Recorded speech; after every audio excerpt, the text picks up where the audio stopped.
जय गुरु जी, शुक्राना गुरु जी। ओम नमो भगवते वासुदेवाय नमः। जय श्री कृष्णा। और हम सभी प्राप्त कर रहे हैं दिव्य ज्ञान। मैं सोमन सैनी गुरु जी ब्लेसिंग कल्याण कीर्तन चैनल पर आपका स्वागत करती हूँ और शुरुआत कर लेते हैं आज के दिव्य ज्ञान की। और ये अध्याय 4 चल रहा है और इसके थोड़े से पृष्ठ बाकी हैं। फिर आज हम शुरू करेंगे अध्याय 5। तो आप इस वीडियो को पूरा देखिएगा और ये गीता के सारे अध्याय जरूर सुनिएगा।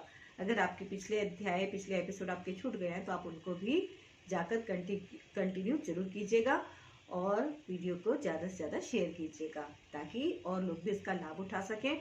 और इससे हमें प्राप्त होता है ज्ञान। हमें अपने ज्ञान की वृद्धि हमेशा करते रहने का प्रयास करना चाहिए, क्योंकि जब तक हम अपने आप को जानेंगे नहीं कि हम कौन हैं, हमारा जन्म क्यों हुआ है ना, तो हम अपना जीवन आगे कैसे बढ़ाएंगे। हम इंसान योनि में है तो इंसान का पूरा कर्तव्य बनता है कि वो अपने आप को जाने कि वो इस संसार में क्यों आया है ना। तो मेन मकसद इंसान का इस संसार में आने का प्रभु की भक्ति ही है। हमें ज्यादा से ज्यादा आध्यात्मिक होने के लिए ज्ञान की आवश्यकता होती है और ज्ञान हमें ग्रंथों से ही प्राप्त हो सकता है ना। जब हम कहीं जाते हैं तो भी हमें ज्ञान की प्राप्ति होती है और जब हम कोई ग्रंथ पढ़ लेते हैं, कोई पुस्तक पढ़ते हैं, तब भी हमें ज्ञान की प्राप्ति होती है ना। तो मैं ये गीता का पाठ कर रही हूँ और आप सबके साथ भी मैं इसे शेयर कर रही हूँ ताकि आप सब लोग भी अपने ज्ञान को ज्यादा से ज्यादा बढ़ाएं और भक्ति भावना में ईश्वर के प्रति अपना थोड़ा सा समय अवश्य दें, है ना। तो स्टार्ट कर लेते हैं। जय श्री कृष्णा। जय गुरु जी। अपने गुरु की आज्ञा लेते हुए और मैं इसको स्टार्ट करती हूँ। जय गुरु जी। ये सभी यज्ञ करने वाले यज्ञों का अर्थ जानने के कारण पाप कर्मों से मुक्त हो जाते हैं और यज्ञों के फल रूपी अमृत को चख कर परम दिव्य आकाश की ओर बढ़ते जाते हैं। अर्थात तात्पर्य यह है, विभिन्न प्रकार के यज्ञों यथा द्रव्य यज्ञ, स्वाध्याय यज्ञ तथा योग यज्ञ की उपयुक्त व्याख्या से यह देखा जाता है कि इन सब का एक ही उद्देश्य है और वह है इंद्रियों का निग्रह। इंद्रिय तृप्ति ही भौतिक अस्तित्व का मूल कारण है। अतः जब तक इंद्रिय तृप्ति से भिन्न धरातल पर स्थित न हुआ जाए तब तक सच्चिदानंद के नित्य धरातल तक उठ पाना संभव नहीं है। यह धरातल नित्य आकाश या ब्रह्म है। जीवन में इस प्रगति से मनुष्य न केवल सुखी और ऐश्वर्यवान बनता है, अपितु अंत में वह निराकार ब्रह्म के साथ तादात्म्य के द्वारा या श्री भगवान कृष्ण की संगति प्राप्त करके भगवान के शाश्वत धाम को प्राप्त करता है। हे कुरु श्रेष्ठ, जब यज्ञ के बिना मनुष्य इस लोक में या इस जीवन में ही सुख पूर्वक नहीं रह सकता तो फिर अगले जन्म में कैसे रह सकेगा। एक क्वेश्चन आया है इसी में कि हे कुरु श्रेष्ठ, जब यज्ञ के बिना मनुष्य इस लोक में या इस जीवन में ही सुख पूर्वक नहीं रह सकता तो फिर अगले जन्म से कैसे रह सकेगा। ये डाउट है तो इसका अर्थ समझ लेते हैं। तात्पर्य, मनुष्य इस लोक में चाहे जिस रूप में रहे वह अपने स्वरूप से अनभिज्ञ रहता है। दूसरे शब्दों में भौतिक जगत में हमारा अस्तित्व हमारे पापपूर्ण जीवन के बहुगुणित फलों के कारण है। अज्ञान ही पापपूर्ण जीवन का कारण है और पापपूर्ण जीवन ही इस भौतिक जगत में अस्तित्व का कारण है। मनुष्य जीवन ही वह द्वार है जिससे होकर इस बंधन से बाहर निकला जा सकता है। अतः वेद हमें धर्म, अर्थ, काम तथा मोक्ष का मार्ग दिखलाकर बाहर निकलने का अवसर प्रदान करते हैं। धर्म या ऊपर संस्तुत अनेक प्रकार के यज्ञ हमारी आर्थिक समस्याओं को स्वतः हल कर देते हैं। जनसंख्या में वृद्धि होने पर भी यज्ञ संपन्न करने से हमें प्रचुर भोजन, प्रचुर दूध इत्यादि मिलता रहता है। कह रहे हैं कि जनसंख्या में कितनी भी वृद्धि हो रही है तब भी हमें जो है जनसंख्या में वृद्धि होने पर भी यज्ञ संपन्न करने से हमें प्रचुर भोजन, प्रचुर दूध इत्यादि मिलता रहता है। जब शरीर की आवश्यकता पूर्ण होती रहती है तो इंद्रियों को तुष्ट करने की बारी आती है। अतः वेदों में नियमित इंद्रिय तृप्ति के लिए पवित्र विवाह का विधान है। इस प्रकार मनुष्य भौतिक बंधन से क्रमशः छूटकर उच्च पद की ओर अग्रसर होता है और मुक्त जीवन की पूर्णता परमेश्वर का सानिध्य प्राप्त करने में है। यह पूर्णता यज्ञ संपन्न करके प्राप्त की जाती है, जैसा कि पहले बताया जा चुका है। फिर भी यदि कोई व्यक्ति वेदों के अनुसार यज्ञ करने के लिए तत्पर नहीं होता तो वह इस शरीर में सुखी जीवन की कैसे आशा कर सकता है? फिर दूसरे लोक में दूसरे शरीर से सुखी जीवन की आशा तो व्यर्थ ही है। विभिन्न स्वर्गों में भिन्न भिन्न प्रकार की जीवन सुविधाएं हैं और जो लोग यज्ञ करने में लगे हैं उनके लिए तो सर्वत्र परम सुख मिलता है, किंतु सर्वश्रेष्ठ सुख वह है जिसे मनुष्य कृष्ण भावनामृत के अभ्यास द्वारा वैकुंठ जाकर प्राप्त करता है। अतः कृष्ण भावना भावित जीवन ही इस भौतिक जगत की समस्याओं का एकमात्र हल है ना। इन्होंने बहुत अच्छे ढंग से समझाया है कि कृष्ण जी की भक्ति हमें करनी चाहिए, यही सर्वश्रेष्ठ सुख का साधन है, क्योंकि इसके द्वारा ही इंसान वैकुंठ को प्राप्त करता है ना। इस भौतिक जगत में तो वो सुख को प्राप्त करता ही है कृष्ण जी की भक्ति से। वास्तव में वो अंत में जो कि उसका परम धाम है, क्योंकि इस देह ने तो छूट ही जाना है ना। तो कृष्ण भावना में अगर रहता है इंसान तो उसे कृष्ण जी की कृपा से वैकुंठ धाम की प्राप्ति होती है। ये विभिन्न प्रकार के यज्ञ वे सम्मत है और ये सभी विभिन्न प्रकार के कर्मों से उत्पन्न है। इन्हें इस रूप में जानने पर तुम मुक्त हो जाओगे। अर्थात इसका अर्थ है तात्पर्य, जैसा कि पहले बताया जा चुका है, वेदों में कर्ता भेद के अनुसार विभिन्न प्रकार के यज्ञों का उल्लेख है।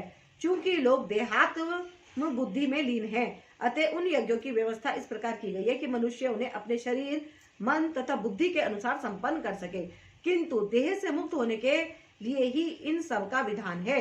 इसी की पुष्टि यहाँ पर भगवान ने अपने श्री मुख से की है। हे परंतप, द्रव्य यज्ञ से ज्ञान यज्ञ श्रेष्ठ है। हे पार्थ, अंततो गत्वा सारे कर्म यज्ञों का अवसान दिव्य ज्ञान में होता है।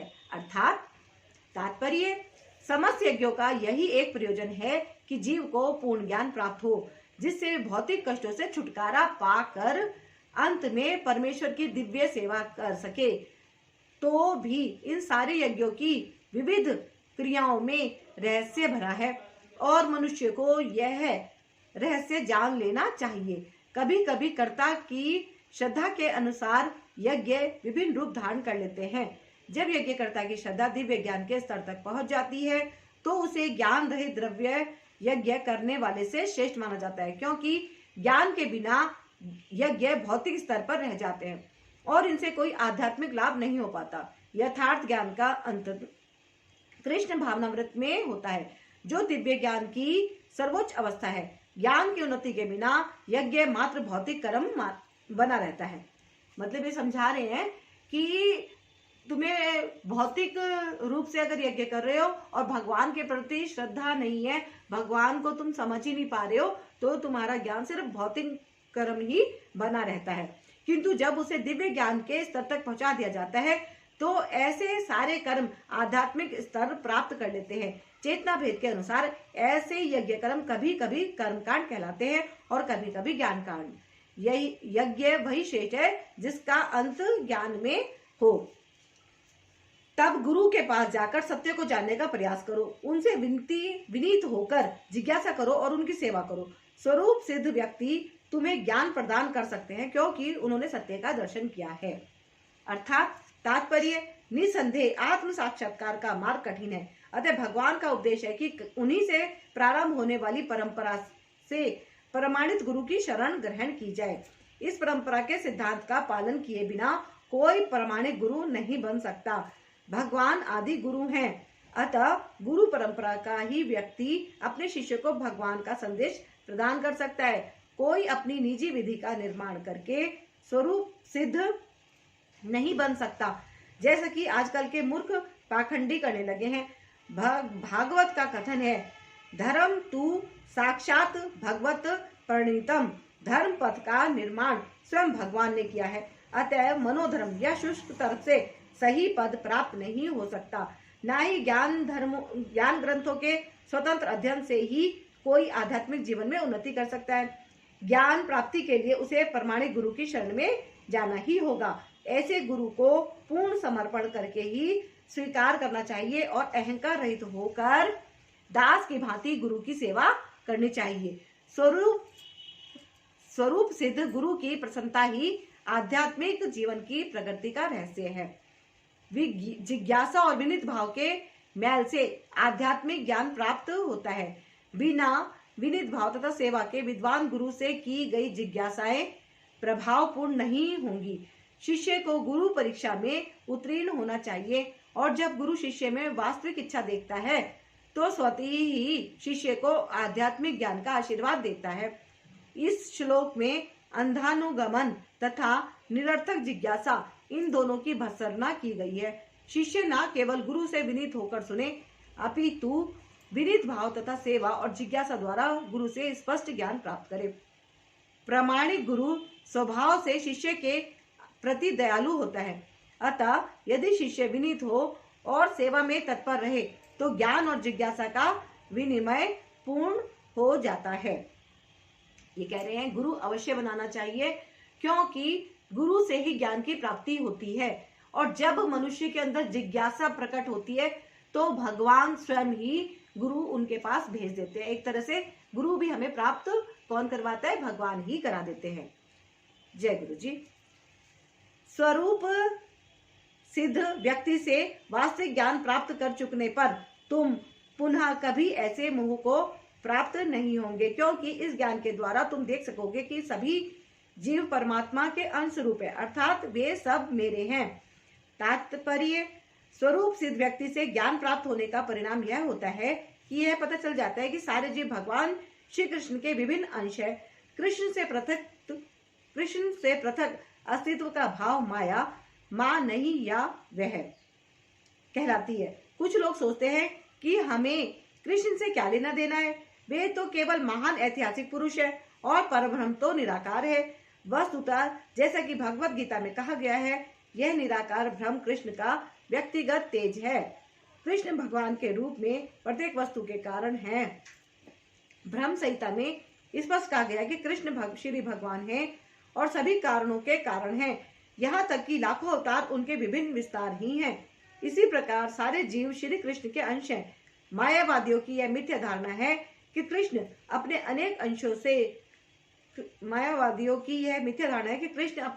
अनेक अंशों में अपने निजी पृथक अस्तित्व को मिटा देते हैं। यह विचार सर्वथा भौतिक है। भौतिक जगत में हमारा अनुभव है कि यदि किसी वस्तु का विखंडन किया जाए तो उसका मूल स्वरूप नष्ट हो जाता है, किंतु मायावादी यह नहीं समझ पाते कि परम का अर्थ है कि एक और एक मिलकर ही एक ही होता है, और एक में से एक घटाने पर भी एक ही बचता है। परब्रह्म का यही स्वरूप है।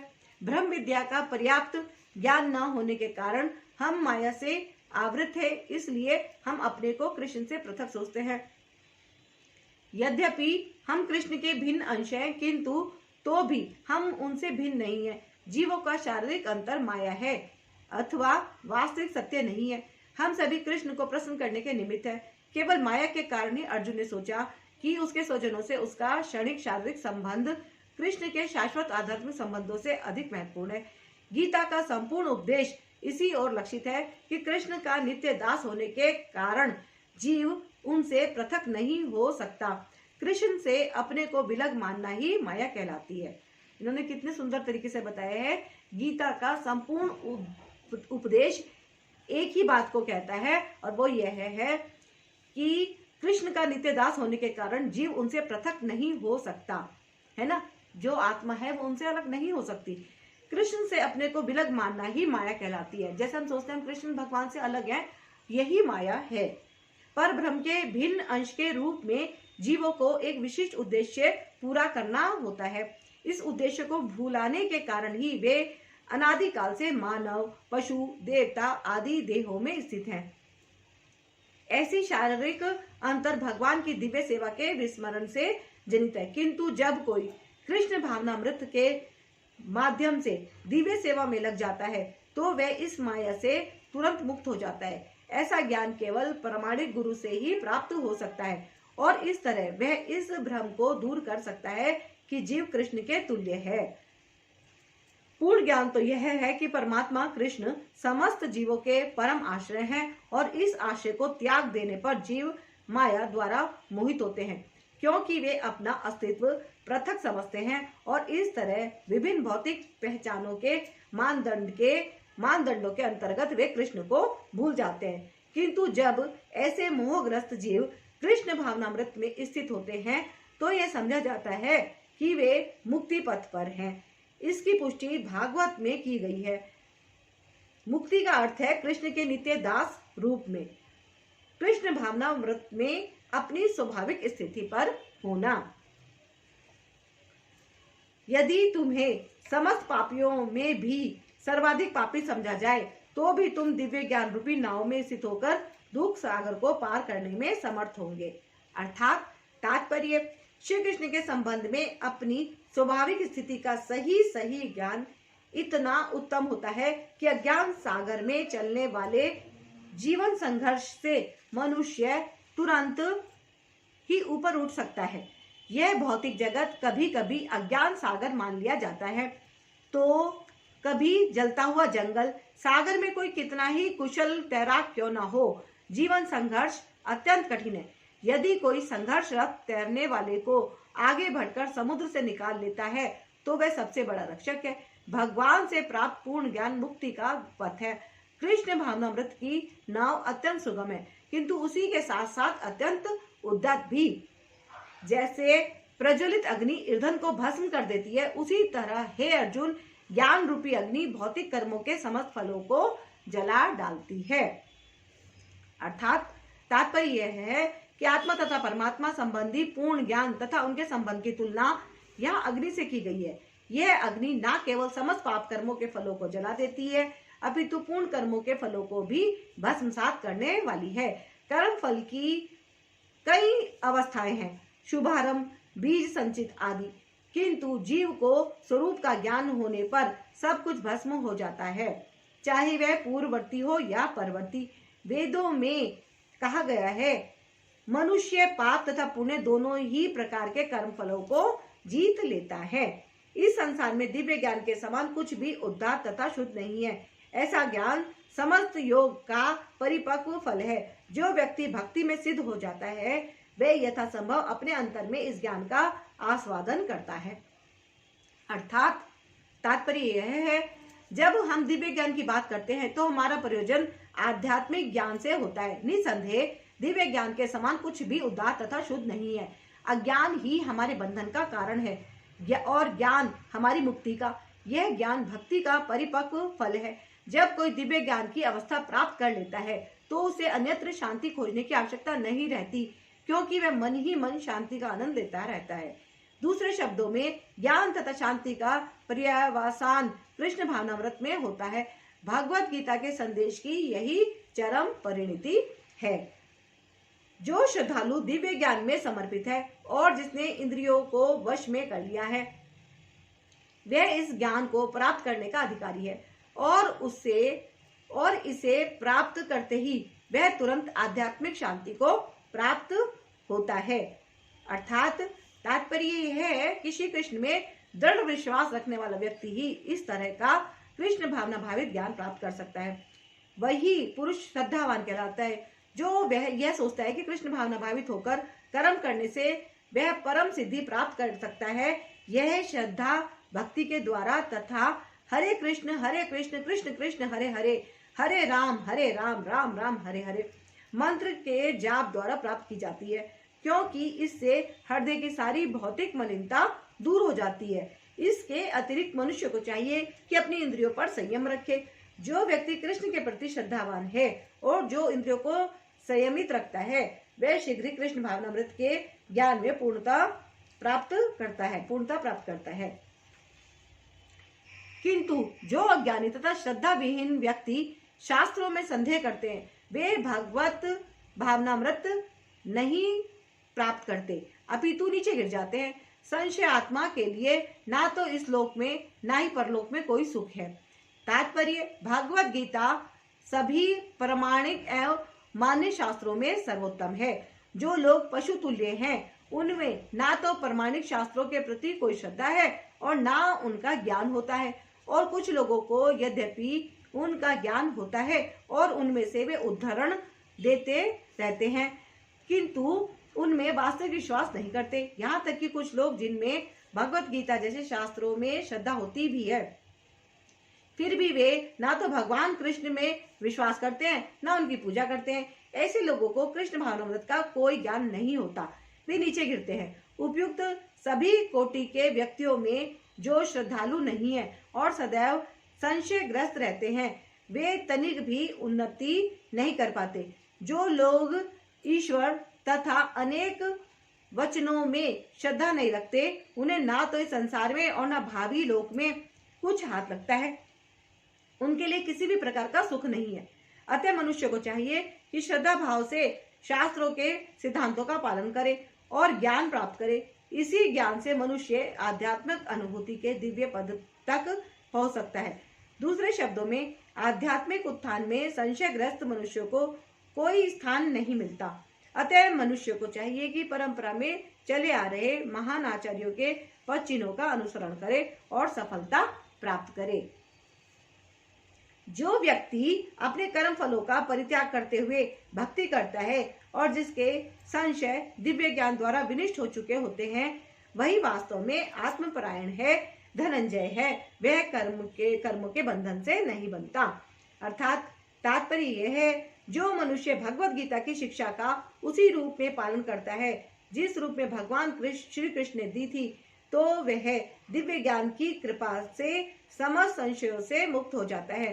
पूर्णतः कृष्ण भावना भावित होने के कारण उसे श्री भगवान के अंश रूप में अपने स्वरूप का ज्ञान पहले ही हो जाता है। अतएव निसंदेह वह कर्म बंधन से मुक्त है।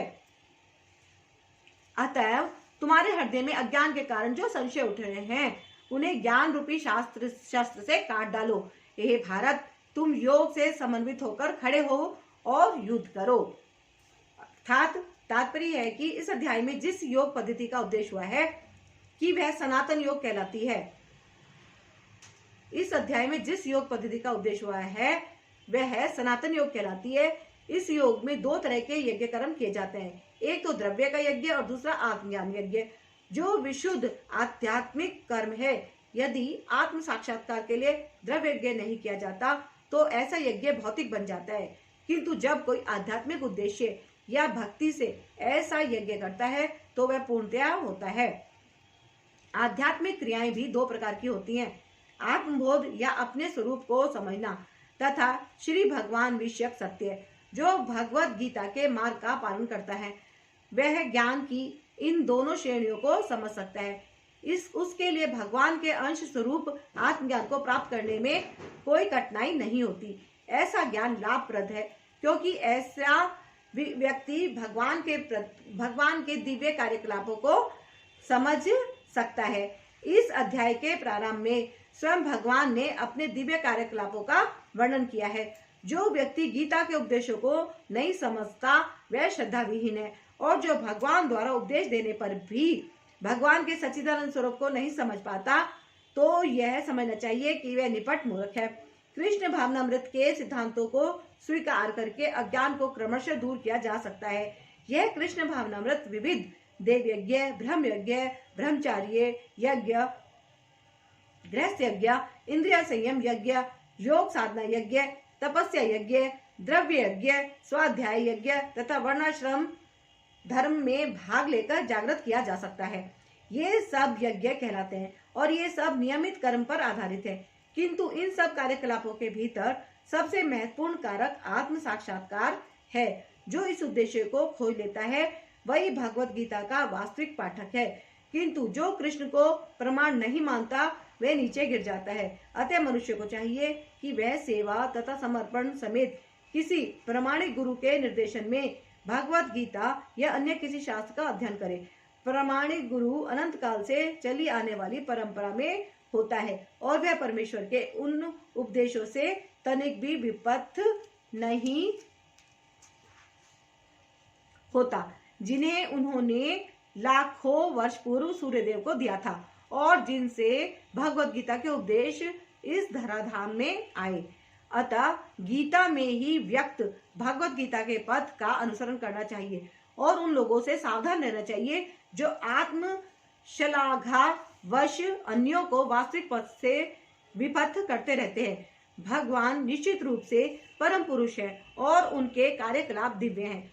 जो इसे समझता है वह भगवत गीता का अध्ययन शुभारंभ करते ही मुक्त हो जाता है। इस प्रकार श्रीमद् भागवत गीता के चतुर्थ अध्याय दिव्य ज्ञान का भक्ति वेदांत तात्पर्य पूर्ण हुआ। जय श्री कृष्ण। तो ये हमारा चौथा अध्याय पूर्ण हो गया है, दिव्य ज्ञान। अब अध्याय 5 शुरू करते हैं, कर्म योग, कृष्ण भावना भावित कर्म। अर्जुन ने कहा, हे कृष्ण, पहले आप मुझसे कर्म त्यागने के लिए कहते हैं और फिर भक्ति पूर्वक कर्म करने का आदेश देते हैं। क्या आप अब कृपा करके निश्चित रूप से मुझे बताएंगे कि इन दोनों में से कौन सा अधिक लाभप्रद है? अब कौन पूछ रहे हैं? अर्जुन पूछ रहे हैं। अभी तो दिव्य ज्ञान किसने दिया? श्री कृष्ण भगवान ने दिया। तो अर्जुन ने जब ये पूछा तो इसका अर्थ क्या है, तात्पर्य वो समझते हैं। भगवत गीता के इस 5वें अध्याय में भगवान बताते हैं कि भक्ति पूर्वक किया गया कर्म शुष्क चिंतन से श्रेष्ठ है। भक्ति पथ अधिक सुगम है क्योंकि दिव्य स्वरूपा भक्ति मनुष्य को कर्म बंधन से मुक्त करती है। द्वितीय अध्याय में आत्मा तथा उसके शरीर बंधन का सामान्य ज्ञान बताया गया है। उसी में बुद्धि योग अर्थात भक्ति द्वारा इस भौतिक बंधन से निकलने का भी वर्णन हुआ है।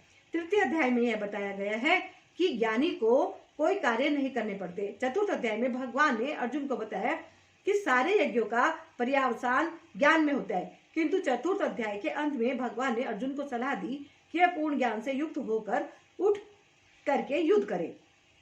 अतः इस प्रकार एक ही साथ भक्तिमय कर्म तथा ज्ञान युक्त अकर्म की महत्ता पर बल देते हुए कृष्ण ने अर्जुन के संकल्प को भ्रमित कर दिया है।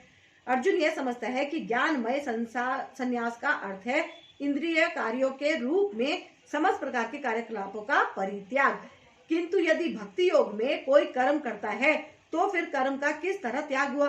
दूसरे शब्दों में वह यह सोचता है कि ज्ञानमय संन्यास को सभी प्रकार के कार्यों से मुक्त होना चाहिए क्योंकि उसे कर्म तथा ज्ञान असंगत में लगते हैं। दूसरे शब्दों में वह यह सोचता है कि ज्ञानमय संन्यास को सभी प्रकार के कार्यों से मुक्त होना चाहिए क्योंकि उसे कर्म तथा ज्ञान असंगत से लगते हैं। ऐसा लगता है कि वह यह नहीं समझ पाया कि ज्ञान के साथ किया गया कर्म बंधनकारी ना होने के कारण अकर्म के ही तुल्य है। अतः वह पूछता है कि वह सब प्रकार से कर्म त्याग दे या पूर्ण ज्ञान से युक्त होकर कर्म करे।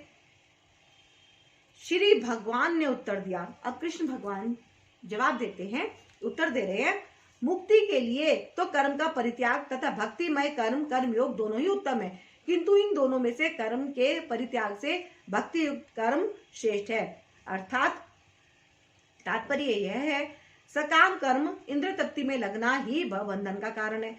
जब तक मनुष्य शारीरिक सुख का स्तर बढ़ाने के उद्देश्य से कर्म करता रहता है तब तक वह विभिन्न प्रकार के शरीरों में देहांतरण करते हुए भवबंधन को बनाए रखता है। इसकी पुष्टि भागवत में इस प्रकार की गई है। लोग इंद्र तृप्ति के पीछे मत हैं। वे यह नहीं जानते कि उनका कलेशों से युक्त यह शरीर अनेक विगत सकाम कर्मों का फल है। अर्थात मतलब वो समझा रहे हैं इस बात को कि दोनों ही कर्म है। एक कर्म तो वो है जो सिर्फ भौतिक तृप्तियों के लिए कर रहे हो और एक कर्म वो है जो तुम ईश्वर को प्रसन्न करने के लिए कर रहे हो, है ना। तो ये जवाब है इसमें। लोग इंद्र तृप्ति के पीछे मत हैं। वे यह नहीं जानते कि उनका कलेशों से युक्त यह शरीर उनके विगत सकाम कर्मों का फल है। यद्यपि यह शरीर नाशवान है किंतु यह नाना प्रकार के कष्ट देता रहता है। अतः इंद्र तृप्ति के लिए कर्म करना श्रेयस्कर नहीं है। जब तक मनुष्य अपने असली स्वरूप के विषय में जिज्ञासा नहीं करता उसका जीवन व्यर्थ रहता है और जब तक वह अपने स्वरूप को नहीं जान लेता तब तक उसे इंद्र तृप्ति के लिए सकाम कर्म करना पड़ता है और जब तक वह इंद्र तृप्ति की इस चेतना में फंसा रहता है तब तक उसका देहांतरण होता रहता है। भले ही उसका मन सकाम कर्मों में व्यस्त रहे और अज्ञान द्वारा प्रभावित हो, किंतु उसे वासुदेव की भक्ति के प्रति प्रेम उत्पन्न करना चाहिए। केवल तभी वह भवबंधन से छूटने का अवसर प्राप्त कर सकता है। अतः यह ज्ञान ही अतः यह ज्ञान ही कि वह आत्मा है, शरीर नहीं, मुक्ति के लिए पर्याप्त नहीं। जीवात्मा के स्तर पर मनुष्य को कर्म करना होगा, है ना। ये कह रहे हैं क्योंकि ऐसा नहीं हो सकता कि यह ज्ञान ही मुक्ति के लिए पर्याप्त नहीं है। अतः यह ज्ञान ही कि वह आत्मा है, शरीर नहीं, है ना, ये छोटा सा ज्ञान मुक्ति के लिए पर्याप्त नहीं है। इतना तो सबने समझ लिया है कि आत्मा है ना, और शरीर को तो एक दिन खत्म ही होना है, ये तो सभी को पता चल गया है, लेकिन मुक्ति के लिए पर्याप्त नहीं है, ऐसा ये समझा रहे हैं। जीवात्मा के स्तर पर मनुष्य को कर्म करना होगा, अन्यथा भवबंधन से उबरने का कोई अन्य उपाय नहीं है। किंतु कृष्ण भावना भावित होकर कर्म करना सकाम कर्म नहीं है। पूर्ण ज्ञान से युक्त होकर किए गए कर्म वास्तविक ज्ञान को बढ़ाने वाले हैं। बिना कृष्ण भावना व्रत के केवल कर्मों के परित्याग से बद्धजीव का हृदय शुद्ध नहीं होता। जब तक हृदय शुद्ध नहीं होता तब तक सकाम कर्म करना पड़ेगा, परंतु कृष्ण भावना भावित कर्मकर्ता को स्वतः सकाम कर्म के फल से मुक्त बनाता है, जिसके कारण से भौतिक स्तर तक उतरना नहीं पड़ता। अतः कृष्ण भावना भावित कर्म संन्यास से सदा श्रेष्ठ होता है, क्योंकि संन्यास में नीचे गिरने की संभावना बनी रहती है। कृष्ण भावना मृत से रहित संन्यास अपूर्ण है, जैसा कि श्रील रूप गोस्वामी ने भक्ति रसामृत सिंधु में पुष्टि की है। जब मुक्तिकामी व्यक्ति श्री भगवान से संबंधित वस्तुओं को भौतिक समझकर उनका परित्याग कर देते हैं तो उनका संन्यास अपूर्ण कहलाता है। संन्यास तभी पूर्ण माना जाता है जब यह ज्ञात हो कि संसार की प्रत्येक वस्तु भगवान की है और कोई किसी भी वस्तु का स्वामित्व ग्रहण नहीं कर सकता। वस्तुतः मनुष्य को यह समझने का प्रयत्न करना चाहिए कि उसका अपना कुछ भी नहीं। जो फिर संन्यास का प्रश्न ही कहाँ उठता है। जो व्यक्ति यह समझता है कि सारी संपत्ति कृष्ण की है वह नित्य सन्यासी है, परंतु प्रत्येक वस्तु कृष्ण की है। जो व्यक्ति यह समझता है कि सारी संपत्ति कृष्ण की है वह नित्य सन्यासी है। प्रत्येक वस्तु कृष्ण की है, अतः उसका उपयोग कृष्ण के लिए किया जाना चाहिए। कृष्ण भावना भावित होकर इस प्रकार का पूर्ण कार्य करना मायावादी सन्यासी के कृत्रिम वैराग्य से कहीं उत्तम है। इंसान को समझना चाहिए लोभ, माया, अहंकार ये सब छोड़ दे, लालच छोड़ दे और यह मान ले कि सब कुछ जो भी कुछ है वो कृष्ण भगवान का ही है ना। जो पुरुष ना तो कर्म फलों से घृणा करता है और ना कर्म फल की इच्छा करता है वह नित्य सन्यासी जाना जाता है। हे महाभाव अर्जुन, ऐसा मनुष्य समस्त द्वंद्वों से रहित होकर भव बंधन को पार कर पूर्णतया मुक्त हो जाता है। अर्थात तात्पर्य यह है पूर्णतया कृष्ण भावना भावित पुरुष नित्य सन्यासी है, क्योंकि वह अपने कर्म फल से ना तो घृणा करता है ना ही उसकी आकांक्षा करता है। ऐसा सन्यासी भगवान की दिव्य प्रेम भक्ति के परायण होकर पूर्ण ज्ञानी होता है, क्योंकि वह कृष्ण के साथ अपनी स्वाभाविक स्थिति को जानता है। यह भली भांति जानता है कि कृष्ण पूर्ण अंशी है और वह स्वयं अंश मात्र है। ऐसा ज्ञान पूर्ण होता है क्योंकि यह गुणात्मक तथा सकारात्मक रूप से सही है। कृष्ण तारतम्य की भावना भ्रांत है, क्योंकि अंश अंशी के तुल्य नहीं हो सकता। यह ज्ञान की एकता गुणों की है, ना कि गुणों की मात्रा की। सही दिव्य ज्ञान है जिससे मनुष्य अपने आप में पूर्ण बनता है, जिसे ना तो किसी वस्तु की आकांक्षा रहती है ना किसी का शौक। उसके मन में किसी प्रकार का छल कपट नहीं रहता, क्योंकि वह जो कुछ भी करता है कृष्ण के लिए करता है। इसी प्रकार छल कपट से रहित होकर वह भौतिक जगत में भी मुक्त हो जाता है। अज्ञानी ही भक्ति कर्मयोग को भौतिक जगत के विश्लेषणात्मक अध्ययन सांख्य से भिन्न कहते हैं। जो वस्तुतः ज्ञानी है वे कहते हैं कि जो इनमें से किसी एक मार्ग का भली भांति अनुसरण करता है वह दोनों के फल प्राप्त कर लेता है। अर्थात तात्पर्य यह है कि भौतिक जगत के विश्लेषणात्मक अध्ययन सांख्य का उद्देश्य आत्मा को तृप्त करना है।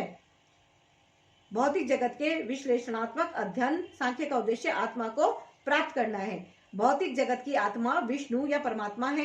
भगवान की भक्ति का अर्थ परमात्मा की सेवा है। एक विधि से वृक्ष की जड़ खोजी जाती है और दूसरी विधि से उसको सींचा जाता है।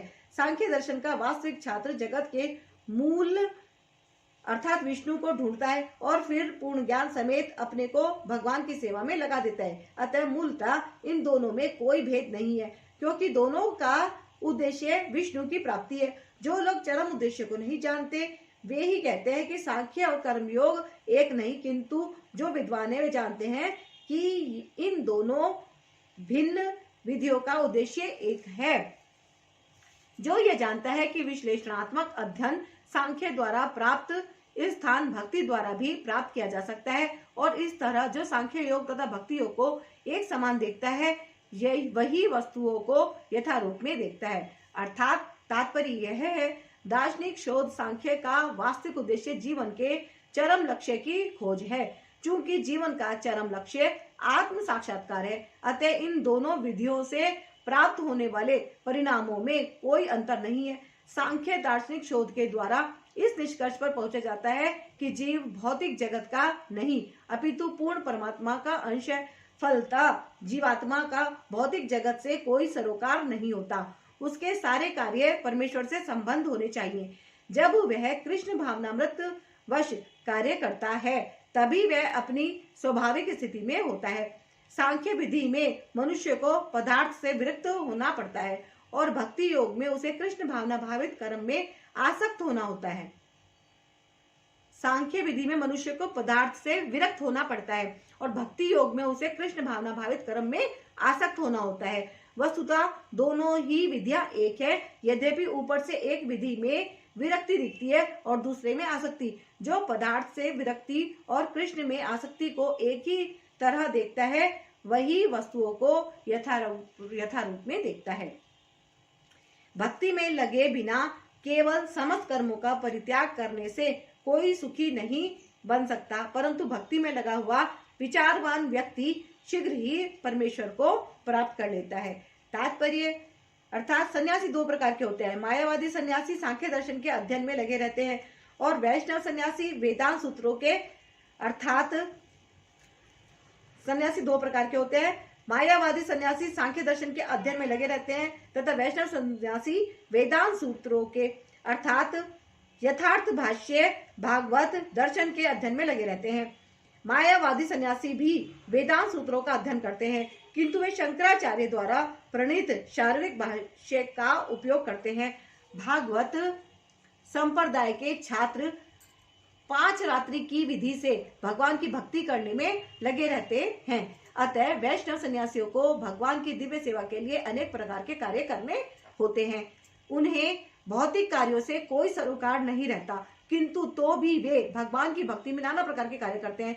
किंतु मायावादी सन्यासी जो सांख्य तथा वेदांत के अध्ययन एवं चिंतन में लगे रहते हैं वे भगवान की दिव्य भक्ति का आनंद नहीं उठा पाते, चूंकि उनका अध्ययन अत्यंत जटिल हो जाता है। अतः वे कभी कभी ब्रह्म चिंतन से ऊबकर समुचित बोध के बिना ही भागवत की शरण ग्रहण करते हैं।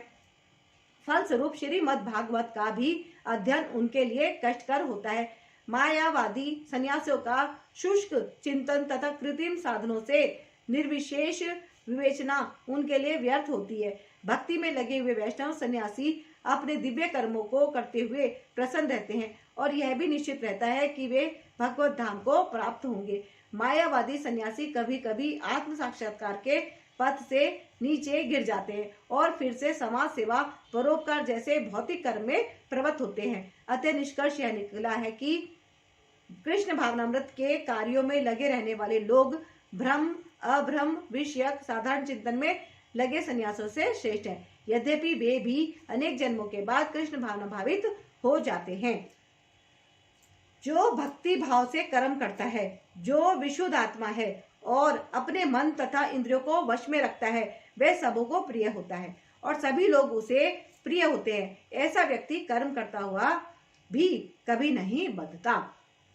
अर्थात तात्पर्य यह है, जो कृष्ण भावनामृत के कारण मुक्ति पथ पर है वह प्रत्येक जीव को प्रिय होता है और प्रत्येक जीव उसके लिए प्यारा है। यह कृष्ण भावनामृत के कारण होता है। ऐसा व्यक्ति किसी भी जीव को कृष्ण से पृथक नहीं सोच पाता। जिस प्रकार वृक्ष की पत्तियां तथा टहनियां वृक्ष से भिन्न नहीं होती, वह भली भांति जानता है कि वृक्ष की जड़ में डाला गया जल समस्त पत्तियों तथा टहनियों में फैल जाता है, अथवा आमाशय को भोजन देने से शक्ति स्वतः पूरे शरीर में फैल जाती है। चूंकि कृष्ण भावनामृत में कर्म करने वाला सबों का दास होता है, अतः वह हर एक को प्रिय होता है। चूंकि प्रत्येक व्यक्ति अपने कर्म से प्रसन्न रहता है, अतः उसकी चेतना शुद्ध रहती है। चूंकि उसकी चेतना शुद्ध रहती है, अतः उसका मन पूर्णतया नियंत्रण में रहता है। मन के नियंत्रित होने से उसकी इंद्रियां संयमित रहती हैं। चूंकि उसका मन सदैव कृष्ण में स्थिर रहता है, अतः उसके विचलित होने का प्रश्न ही नहीं उठता। ना ही उसे कृष्ण से संबद्ध कथाओं के अतिरिक्त अन्य कार्यों में अपनी इंद्रियों को लगाने का अवसर मिलता है। वह कृष्ण कथा के अतिरिक्त और कुछ सुनना नहीं चाहता। वह कृष्ण को अर्पित किए हुए भोजन के अतिरिक्त अन्य कुछ नहीं खाना चाहता और ना ऐसे किसी स्थान में जाने की इच्छा रखता है जहां कृष्ण संबंधी कार्य ना होता हो, अतः उसकी इंद्रियां वश में रहती हैं। ऐसा व्यक्ति जिसकी इंद्रियां संयमित हो, वह किसी के प्रति अपराध नहीं कर सकता। इस पर कोई यह प्रश्न कर सकता है, तो फिर अर्जुन अन्यों के प्रति युद्ध में आक्रामक क्यों था? क्या वह कृष्ण भावना भावित नहीं था? वस्तुतः अर्जुन ऊपर से ही आक्रामक था, क्योंकि जैसा कि द्वितीय अध्याय में बताया जा चुका है, आत्मा के अवध्य होने के कारण युद्ध भूमि में एकत्र हुए सारे व्यक्ति अपने अपने स्वरूप में जीवित बने रहेंगे। अतः आध्यात्मिक दृष्टि से कुरुक्षेत्र की युद्ध भूमि में कोई मारा नहीं गया।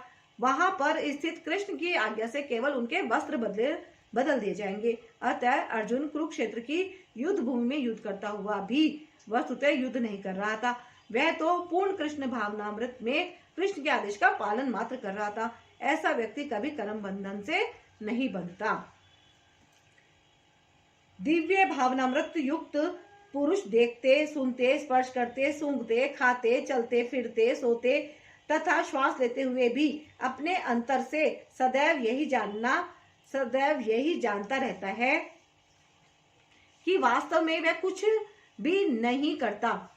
बोलते, त्यागते, ग्रहण करते या आंखें खोलते, बंद करते हुए भी वह यह जानता है कि भौतिक इंद्रियां अपने अपने विषयों में प्रवृत्त है और वह इन सब से पृथक है। अर्थात तात्पर्य यह है, चूंकि कृष्ण भावना भावित व्यक्ति का जीवन शुद्ध होता है, फलतः उसे निकट तथा दूरस्थ 5 कारणों कर्ता, कर्म, अधिष्ठान, प्रयास तथा भाग्य पर निर्भर किसी कार्य से कुछ लेना देना नहीं रहता। इसका कारण यही है कि वह भगवान की दिव्य सेवा में लगा रहता है। यद्यपि ऐसा प्रतीत होता है कि वह अपने शरीर तथा इंद्रियों से कर्म कर रहा है, किंतु वह अपनी वास्तविक स्थिति के प्रति सचेत रहता है, जो कि आध्यात्मिक व्यस्तता है। भौतिक चेतना में इंद्रियां इंद्रिय तृप्ति में लगी रहती हैं, किंतु कृष्ण भावनामृत में वे कृष्ण की इंद्रियों की तुष्टि में लगी रहती हैं। अतः कृष्ण भावना भावित व्यक्ति सदा मुक्त रहता है, भले ही वह ऊपर से भौतिक कार्यों में लगा हुआ दिखाई पड़े। देखने तथा सुनने के कार्य ज्ञानेंद्रियों के कर्म हैं, जबकि चलना, बोलना, मल त्यागना आदि कर्मेंद्रियों के कर्म हैं। कृष्ण भावना भावित व्यक्ति कभी भी इंद्रियों के कार्यों से प्रभावित नहीं होता। वह भगवत सेवा के अतिरिक्त कोई दूसरा कार्य नहीं कर सकता, क्योंकि उसे ज्ञात है कि वह भगवान का शाश्वत दास है। जो व्यक्ति कर्म फलों को परमेश्वर को समर्पित करके आसक्ति रहित होकर अपना कर्म करता है, वह पाप कर्मों से उसी प्रकार अप्रभावित रहता है जिस प्रकार कमल पत्र जल से अस्पर्श रहता है। अर्थात तात्पर्य यह है, यहाँ पर ब्राह्मणी का अर्थ कृष्ण भावनामृत में है। यह है भौतिक जगत प्रकृति के 3 गुणों की समग्र अभिव्यक्ति है। वेद मंत्र तथा भगवत गीता में मम योनि ब्रह्म से प्रकट है कि जगत की प्रत्येक वस्तु ब्रह्म की अभिव्यक्ति है, और यद्यपि कार्य भिन्न भिन्न रूप में प्रकट होते हैं, किंतु तो भी वे कारण से अभिन्न है। ईशोपनिषद में कहा गया है कि सारी वस्तुएं परब्रह्म या कृष्ण से संबंधित है, अतएव वे केवल उन्हीं की हैं। जो यह भली भांति जानता है कि प्रत्येक वस्तु कृष्ण की है और वे ही प्रत्येक वस्तु के स्वामी हैं, अतः प्रत्येक वस्तु भगवान की सेवा में ही नियोजित है, उसे स्वभावत शुभ अशुभ कर्म फलों से कोई प्रयोजन नहीं रहता। यहाँ तक कि विशेष प्रकार का कर्म संपन्न करने के लिए भगवान द्वारा प्रदत्त मनुष्य का शरीर भी कृष्ण भावनामृत में संलग्न किया जा सकता है। तब यह पाप कर्मों के कलमश से वैसे ही परे रहता है जैसे कि कमल पत्र जल में रहकर भी भीगता नहीं। भगवत गीता में भी कहते हैं, मयि सर्वाणि कर्माणि सनस्यम, संपूर्ण कार्यों को मुझे कृष्ण को समर्पित करो। तात्पर्य यह है कि कृष्ण भावनामृत विहीन पुरुष शरीर एवं इंद्रियों को अपना स्वरूप समझकर कर्म करता है, किंतु कृष्ण भावना भावित व्यक्ति यह समझकर कर्म करता है कि यह देह कृष्ण की संपत्ति है, अतः इसे कृष्ण की सेवा में प्रवृत्त होना चाहिए। योगी जन आसक्ति रहित होकर शरीर, मन, बुद्धि तथा इंद्रियों के द्वारा भी केवल शुद्धि के लिए कर्म करते हैं। अर्थात तात्पर्य यह है, जब कोई कृष्ण भावनामृत में कृष्ण की इंद्रिय तृप्ति के लिए शरीर, मन, बुद्धि तथा अथवा इंद्रियों द्वारा कर्म करता है तो वह भौतिक कलमश से मुक्त हो जाता है। कृष्ण भावना भावित व्यक्ति के कार्यों से कोई भौतिक फल प्रकट नहीं होता, अतः सामान्य रूप से सदाचार कहे जाने वाले शुद्ध कर्म कृष्ण भावनामृत में रहते हुए सरलता से संपन्न किए जा सकते हैं। श्रील रूप गोस्वामी ने भक्ति रसामृत सिंधु में इसका वर्णन इस प्रकार किया है, अपने शरीर, मन, बुद्धि तथा वाणी से कृष्ण भावनामृत में कर्म करता हुआ कृष्ण सेवा में व्यक्ति संसार से भी मुक्त रहता है, भले ही वह तथाकथित अनेक भौतिक कार्यकलापों में व्यस्त क्यों न हो। उसमें अहंकार नहीं रहता, क्योंकि वह इसमें विश्वास नहीं रखता कि वह भौतिक शरीर है अथवा यह शरीर उसका है। वह जानता है कि वह यह शरीर नहीं है और ना यह शरीर ही उसका है। वह स्वयं कृष्ण का है और उसका यह शरीर भी कृष्ण की संपत्ति है। जब वह शरीर, मन, बुद्धि, वाणी, जीवन, संपत्ति आदि से उत्पन्न प्रत्येक वस्तु को जो भी उसके अधिकार में है कृष्ण की सेवा में लगाता है तो वह तुरंत कृष्ण से जुड़ जाता है, वह कृष्ण से एक रूप हो जाता है और उस अहंकार से रहित रहता है जिसके कारण मनुष्य सोचता है कि मैं शरीर हूँ। यह कृष्ण भावनामृत की पूर्ण अवस्था है। निश्चल भक्त शुद्ध शांति प्राप्त करता है, क्योंकि वह समस्त कर्म फल मुझे अर्पित कर देता है। किंतु जो व्यक्ति भगवान से युक्त नहीं है और जो अपने श्रम का फल कामी है वह बंध जाता है। तात्पर्य यह है, यह कृष्ण भावना भावित व्यक्ति तथा एक देहात्म बुद्धि वाली व्यक्ति में यह अंतर है कि पहला तो कृष्ण के प्रति आसक्त रहता है, जबकि दूसरा अपने कर्मों के फल के प्रति आसक्त रहता है। जो व्यक्ति कृष्ण के प्रति आसक्त रहकर उन्हीं के लिए कर्म करता है वह निश्चय ही मुक्त पुरुष है और उसे अपने कर्म फल की कोई चिंता नहीं होती। भागवत में किसी कर्म के फल की चिंता का कारण परम सत्य के ज्ञान के बिना द्वैत भाव में रहकर कर्म करना बताया गया है। कृष्ण श्री भगवान है। कृष्ण भावनामृत से कोई द्वैत नहीं रहता। जो कुछ विद्वान है वह कृष्ण की शक्ति का प्रतिफल है और कृष्ण सर्व मंगलमय है।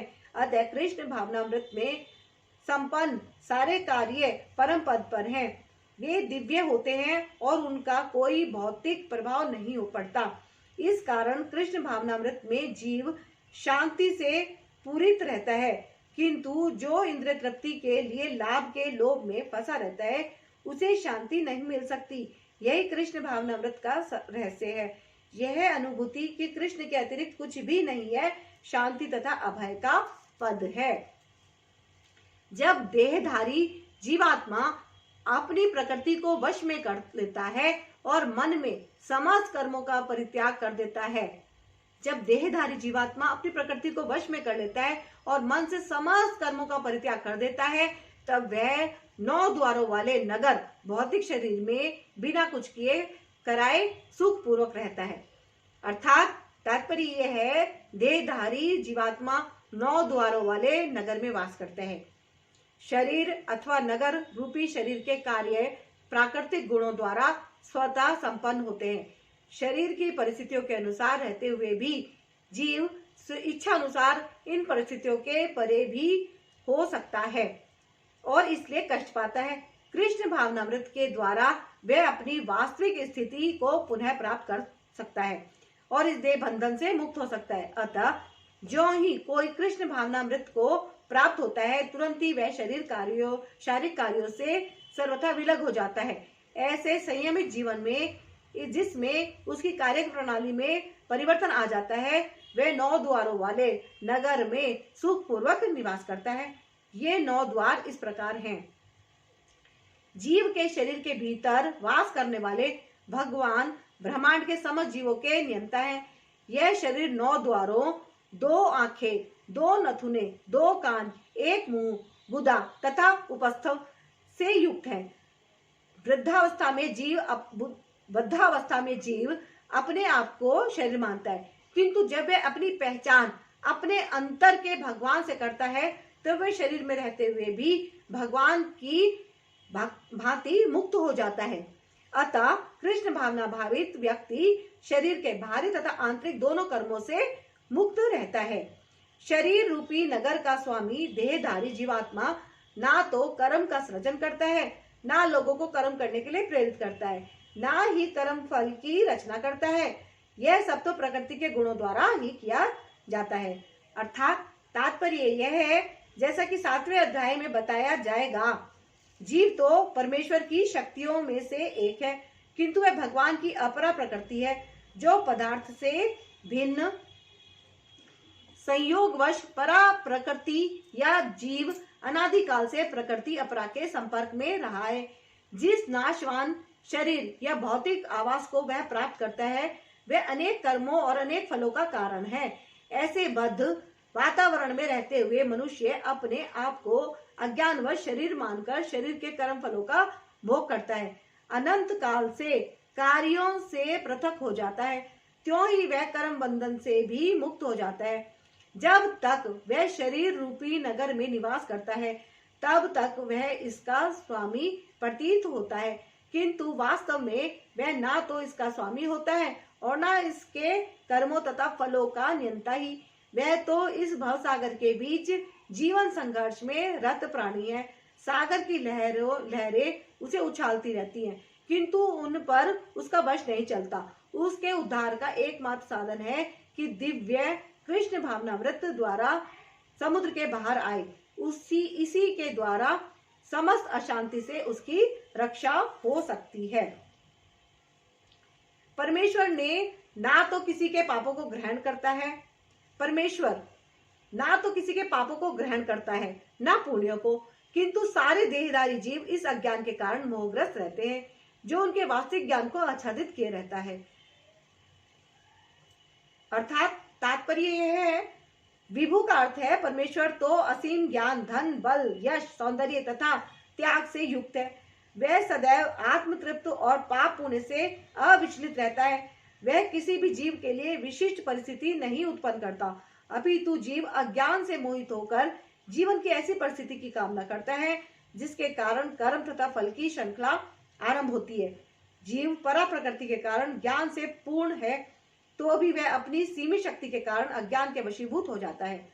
भगवान सर्वशक्तिमान है, किंतु जीव नहीं। भगवान विभु अर्थात सर्वज्ञ है, किंतु जीव अणु है।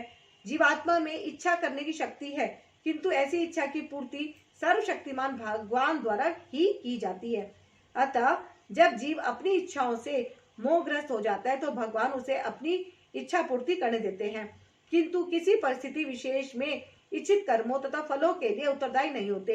अतएव मोहग्रस्त होने से देहधारी जीव अपने को परिस्थिति जन्य शरीर मान लेता है और जीवन के क्षणिक दुख तथा सुख को भोगता है। भगवान परमात्मा रूप में जीव का चिर संगी रहते हैं। भगवान परमात्मा रूप में जीव का चिर संगी रहते हैं। फलतः वे प्रत्येक जीव की इच्छाओं को उसी तरह समझते हैं जिस तरह फूल के निकट रहने वाला फूल की सुगंध को। इच्छा जीव को बद्ध करने के लिए सूक्ष्म बंधन है। भगवान मनुष्य की योग्यता के अनुसार उसकी इच्छा को पूरा करते हैं। आपन सोची होत नहीं, प्रभु सोची तत्काल। अतः व्यक्ति अपनी इच्छाओं को पूरा करने में सर्वशक्तिमान नहीं होता, किंतु भगवान इच्छाओं की पूर्ति कर सकते हैं। वे निष्पक्ष होने के कारण स्वतंत्र अणुजीवों की इच्छाओं में व्यवधान नहीं डालते, किंतु जब कोई कृष्ण की इच्छा करता है तो भगवान उसकी विशेष चिंता करते हैं और उसे इस प्रकार प्रोत्साहित करते हैं कि भगवान को प्राप्त करने की उसकी इच्छा पूरी हो और वह सदैव सुखी रहे। अतएव वैदिक मंत्र पुकार कर कहते हैं, एष उ हो साधु कर्म कार्यति त्वं यम्भ्यो लोकेभ्यो उन्नति निषेते। एष उ एव साधु कर्म कार्यति यमधो निनिशते। भगवान जीव को शुभ कर्मों में इसलिए प्रवृत्त करते हैं जिससे वह ऊपर उठ सके। भगवान उसे अशुभ कर्मों में इसलिए प्रवृत्त करते हैं जिससे वह नरक जाए। जीव अपने सुख दुख में पूर्णतया आश्रित है। परमेश्वर की इच्छा से वह स्वर्ग या नरक जाता है, जिस तरह वायु के द्वारा प्रेरित बादल। अतः देहधारी जीव कृष्ण भावनामृत की उपेक्षा करने की अपनी अनादि प्रवृत्ति के कारण अपने लिए मोह उत्पन्न करता है। फलस्वरूप स्वभावत सच्चिदानंद स्वरूप होते हुए भी वह अपने अस्तित्व की लघुता के कारण भगवान के प्रति सेवा करने की अपनी स्वाभाविक स्थिति को भूल जाता है और इस तरह वह अविद्या द्वारा बंदी बना लिया जाता है।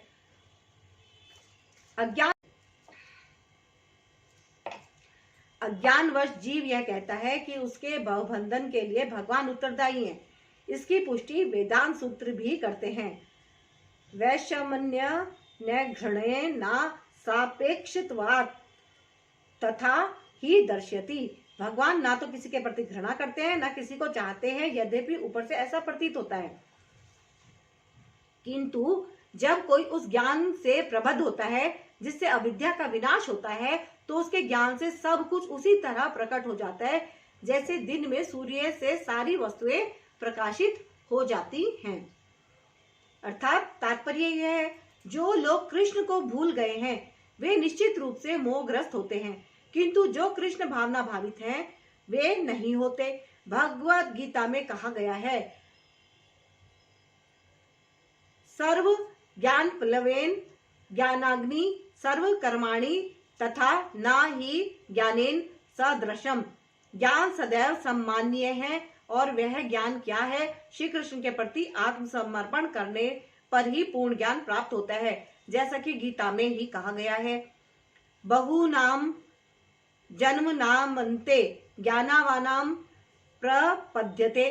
अनेकानेक जन्म बीत जाने पर ही पूर्ण ज्ञान प्राप्त करके मनुष्य कृष्ण की शरण में जाता है, अथवा जब उसे कृष्ण भावनामृत प्राप्त होता है तो उसे सब कुछ प्रकट होने लगता है। जिस प्रकार सूर्योदय होने पर सारी वस्तुएं दिखने लगती हैं। जीव नाना प्रकार से मोहग्रस्त होता है। उदाहरणतः जब वह अपने को ईश्वर मानने लगता है तो वह अविद्या के पाश में जा गिरता है। यदि जीव ईश्वर है तो वह अविद्या से कैसे मोहग्रस्त हो सकता है? क्या ईश्वर अविद्या से मोहग्रस्त होता है? यदि ऐसा हो सकता है तो फिर अविद्या या शैतान ईश्वर से बड़ा है। वास्तविक ज्ञान उसी से प्राप्त हो सकता है जो पूर्णतः कृष्ण भावना भावित है। अतः ऐसे ही प्रामाणिक गुरु की खोज करनी होती है और उसी से सीखना होता है कि कृष्ण भावनामृत क्या है, क्योंकि कृष्ण भावनामृत से सारी अविद्या उसी प्रकार दूर हो जाती है जिस प्रकार सूर्य से अंधकार दूर होता है। भले ही किसी व्यक्ति को इसका पूरा ज्ञान हो कि वह शरीर नहीं अपितु इससे परे है, तो भी हो सकता है कि वह आत्मा तथा परमात्मा में अंतर न कर पाए, किंतु यदि वह पूर्ण प्रामाणिक कृष्ण भावना भावित गुरु की शरण ग्रहण करता है तो वह सब कुछ जान सकता है। ईश्वर के प्रतिनिधि से भेंट होने पर ही ईश्वर तथा ईश्वर के साथ अपने संबंध को सही सही जाना जा सकता है। ईश्वर का प्रतिनिधि कभी भी अपने आप को ईश्वर नहीं कहता, यद्यपि उसका सम्मान ईश्वर की ही भांति किया जाता है, क्योंकि उसे ईश्वर का ज्ञान होता है। मनुष्य को ईश्वर और जीव के अंतर को समझना होता है। अतः भगवान कृष्ण ने द्वितीय अध्याय में यह कहा है कि प्रत्येक जीव व्यष्टि है और भगवान भी व्यष्टि है। यह सब भूतकाल में व्यष्टि थे, संप्रांति भी व्यष्टि है और भविष्य में मुक्ति होने पर भी व्यष्टि बने रहेंगे। रात्रि के समय अंधकार में हमें प्रत्येक वस्तु एक सी दिखती है, किंतु दिन बने रहेंगे। रात्रि के समय अंधकार में हमें प्रत्येक वस्तु एक सी दिखती है, किंतु दिन के सूर्य के उदय होने पर सारी वस्तुएं अपने अपने वास्तविक स्वरूप में दिखती हैं।